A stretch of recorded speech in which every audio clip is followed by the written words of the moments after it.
अशा पद्धतीने भरलेल्या कारल्याची भाजी बनवाल तर सर्वजण आवडीने खातील, अजिबात कडू लागणार नाही। तसेच ही पद्धत करायलाही एकदम सोपी आहे। तर चला बनवूया। त्यासाठी वाटण तयार करूया।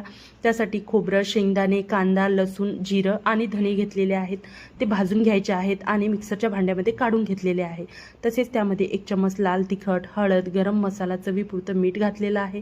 झाकण लावून त्याची मिक्सरला दाटसर अशी पेस्ट तयार करून घेतलेली आहे। नंतर कारली घेतलेली आहेत, कारल्याची देठ काढून घेतलेली आहेत आणि वरची साल सुद्धा काढून घ्यायची आहे आणि त्यामध्ये चिरा पाडून त्यातील सर्व बिया काढून घ्यायच्या आहेत। नंतर गरम पाणी करून घ्यायचे आहे, त्यामध्ये मीठ घालायचे आहे आणि सर्व कारली त्यामध्ये 5 ते 10 मिनिटांसाठी बुडवून ठेवायचे आहेत।